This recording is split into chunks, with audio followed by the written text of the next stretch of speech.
এর আগে মুসল্লিদের সঙ্গে ইফতার করেছেন, মাথায় টুপি পরে মোনাজাতে অংশ নিয়েছেন, এমনকি কাঁধে কাঁধ মিলিয়ে নামাজও পড়েছেন। সেই বিজয়ী আজ বিজেপির বিরুদ্ধে দক্ষিণ ভারতের নতুন মুখ। 4 দিনের টানটান উত্তেজনা, দরজা বন্ধ বৈঠক, গভর্নরের কড়া বার্তা আর সংখ্যার জট, সবকিছুর শেষে শুক্রবার সন্ধ্যায় যেন ব্লকবাস্টার ফিনিশের দিকে এগোলেন থলপতি বিজয়। দক্ষিণ ভারতের এই সুপারস্টার এখন আর শুধু পর্দা নায়ক নন, তিনি এখন লাখো মানুষের রাজনৈতিক সেনাপতি। সূত্র বলছে, কংগ্রেসের পর এবার ভিসিকে, সিপিআই এবং সিপিএমও হাত মিলিয়েছে টিভিকে এর সঙ্গে। রাজ্যপালের দরজায় কড়া নাড়তে যাচ্ছেন বিজয়। উদ্দেশ্য একটাই, তামিলনাড়ুতে নতুন সরকার গঠন। আর এই দৃশ্য যেন কোনো রাজনৈতিক ঘটনা নয়, বরং দক্ষিণী সিনেমার সেই মুহূর্ত যেখানে শেষ দৃশ্যে নায়ক উঠে দাঁড়িয়ে বদলে দেন পুরো খেলার সমীকরণ। দক্ষিণ ভারতে যেন নতুন এক রাজনৈতিক ঝড়ের নাম থালাপতি বিজয়। আর এই ঝড়েই এখন সবচেয়ে বেশি অস্বস্তিতে দিল্লির গেরুয়া শিবির। রাজনৈতিক বিশ্লেষকরা বলছেন, তামিলনাড়ুতে বিজয়ের এই বিস্ফোরক উত্থান যেন নরেন্দ্র মোদী আর অমিত শাহর রাতের ঘুম কেড়ে নিয়েছে। কারণ সিনেমার পর্দার সেই ম্যাস হিরো এখন বাস্তব রাজনীতির জনতার হিরো হয়ে উঠছেন। এর আগে মুসল্লিদের সঙ্গে ইফতার করেছেন, মাথায় টুপি পরে মোনাজাতে অংশ নিয়েছেন, এমনকি কাঁধে কাঁধ মিলিয়ে নামাজও পড়েছেন। সেই বিজয়ী আজ বিজেপির বিরুদ্ধে দক্ষিণ ভারতের নতুন মুখ। ভাইরাল হওয়া সেই দৃশ্য যেন মানুষকে বুঝিয়ে দিয়েছে, তিনি শুধু ভোটের রাজনীতি করতে আসেননি, মানুষের আবেগ আর বিশ্বাসের জায়গাতেও পৌঁছাতে চান। আর সেই কারণেই তামিলনাড়ুর রাজনীতিতে এখন সবচেয়ে আলোচিত নাম এই থালাপতি বিজয়। 237 আসনের বিধানসভায় সরকার করতে দরকার 118 বিধায়ক। টিভিকে একাই জিতেছে 108 আসন, কিন্তু 2 কেন্দ্র থেকে জেতায় বিজয়কে একটি আসন ছাড়তে হচ্ছে, ফলে সংখ্যা দাঁড়ায় 107।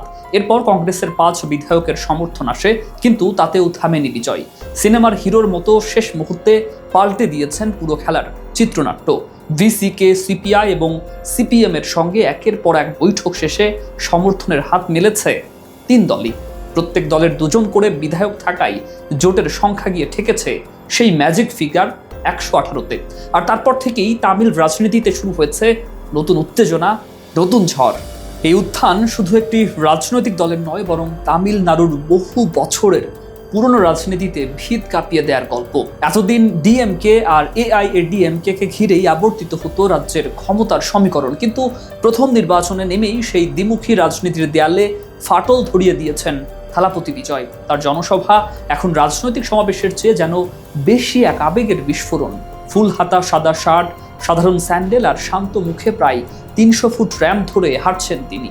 2 পাশে জনতার ঢেউ, কেউ উত্তরীয় ছুড়ে দিচ্ছে, কেউ শুধু একবার হাত ছোঁয়ার আশায় ছুটছে। সেই দৃশ্য যেন দক্ষিণী সিনেমার কোনো মহাকাব্যিক এন্ট্রি, কিন্তু এবার ক্যামেরায় নয়, বাস্তব মানুষই তার দর্শক। আর সেই দর্শকরা এখন তাকে শুধু অভিনেতা নন, নিজেদের কণ্ঠস্বর হিসাবে দেখতে শুরু করেছে। বিশ্লেষকরা বলছেন, থালাপতির এই লড়াই শুধু ক্ষমতায় যাওয়ার লড়াই নয়, এটি দক্ষিণ ভারতে গেরুয়া রাজনীতির বিরুদ্ধে এক প্রতীকী যুদ্ধ। যখন বিজেপি দক্ষিণ ভারতে নিজেদের শিকড় আরও গভীর করতে মরিয়া, ঠিক তখনই বিজয় মাঠে নেমেছেন একেবারে উল্টো বার্তা নিয়ে। জনসভা থেকে মোদীকে সরাসরি প্রশ্ন ছুড়েছেন, মুসলিমদের বিরুদ্ধে ষড়যন্ত্র করতে এসেছেন। আবার তিনি রমজানে মুসলিমদের পাশে বসে ইফতার করেছেন, নামাজে অংশ নিয়েছেন। এই প্রতিটি পদক্ষেপ যেন বিজেপির ধর্মীয় মেরুকরণের রাজনীতির বিরুদ্ধে এক নীরব চ্যালেঞ্জ। আর এ কারণেই রাজনৈতিক মহলের একাংশ মনে করছে, দক্ষিণ ভারতে মোদী অমিত শাহর গেরুয়া বিস্তারের সামনে এখন সবচেয়ে বড় বাধা হয়ে দাঁড়াতে পারেন থালাপতি বিজয়। কারণ তিনি জানেন কিভাবে আবেগকে রাজনীতির শক্তিতে রূপ দিতে হয়। এখন পুরো ভারতের নজর তামিলনাড়ুর দিকে, কারণ শুক্রবার সন্ধ্যার সেই বৈঠক হয়তো শুধু একটি সরকার গঠনের পথই খুলবে না, বরং জন্ম দেবে নতুন এক রাজনৈতিক অধ্যায়ের। একসময় যিনি সিনেমার পর্দায় অন্যায়ের বিরুদ্ধে লড়তেন, আজ তিনি বাস্তব রাজনীতির ময়দানে দাঁড়িয়ে চ্যালেঞ্জ ছুড়ে দিচ্ছেন দেশের সবচেয়ে শক্তিশালী রাজনৈতিক শক্তির দিকে।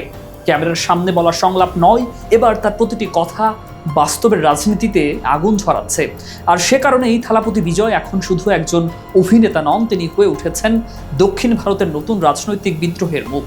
দিল্লির ক্ষমতার করিডোরে হয়তো এখন একটাই প্রশ্ন ঘুরছে, এই থালাপতিকে থামাবে কে? মত দ্বিমত জানাতে পারেন মেট্রো বাংলার কমেন্ট বক্সে। মেট্রো বাংলার সঙ্গেই থাকুন।